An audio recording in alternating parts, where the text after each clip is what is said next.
Hello, I'm Matthew Malcolm with California Fresh Fruit Magazine, reporting to you from HMC Farms in Kingsburg, California. And I'm here with Harold McClarty and his employees who are thinning this orchard of peaches.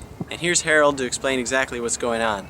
This is the time of year when it's really labor intensive. We're trying to take a hanger like this and probably leave probably on this one maybe 2 pieces of fruit on this particular variety. You can see how much work it's going to take and how many people it's going to take to do the few thousand acres that we have. But this year especially, they're pretty loaded. There's a lot of product on the tree, and we've got to get it down to a workable, manageable amount. This is why it's so important that we have labor. This is probably the real crunch time. This is the most labor intensive time of the year for us from now until probably the end of May. We're going to have competition with berries, with cherries, with apricots. We'll be thinning and picking all at the same time. So there will definitely be a shortage of labor at this point in time. And these products are so time sensitive that you can't wait a day one way or the other, especially during picking. If you're a day early, there's disappointment. If you're a day late, it's an absolute disaster. So that's what we're doing right now, and we've got thousands of people employed, and we're all around looking for and trying to keep the best people that we can that come back every year, that do the job, that know each variety specifically and how to thin and how to work with all of these. These are very, very tall trees. That this is probably the last year we're going to have these.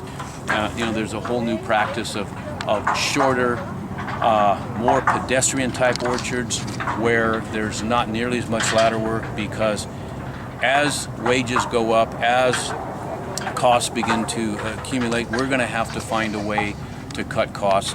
And one of the ways to do that is it would probably be reduced amount of volume per acre, but we have got to in every way we can become more efficient in how we produce our crop and get it in the box. I think part of the frustrating part for us is we're out here with all the people in the field. We're out here every day with them. I go to Sacramento, or I talk to legislators who never really understand our way of life, their way of life. It becomes real frustrating for us when people legislate for us that don't really know what we're doing and don't know how complicated and don't know the intricacies of how we do our business. And it's becoming more and more critical for us, and it's becoming a bigger piece of whether we're able to stay in business or not. I think it's always nice for them to show up, and we're always grateful when they take the time and allow us to show them what we do and how we do it. And if you want peaches and nectarines and plums and table grapes in the summer, this is what we do and this is how we do it. It's hard work done by hard-working, honest people. Thank you, Harold. For those of you that don't know, Harold McClarty is now the new chairman of the board of the California Fresh Fruit Association, and there's no better man for the job. Learn more about Harold McClarty, his operation, and what he's doing as chairman of the board by reading the coming issue of California Fresh Fruit Magazine. I'm Matthew Malcolm, CaliforniaAgNet.com.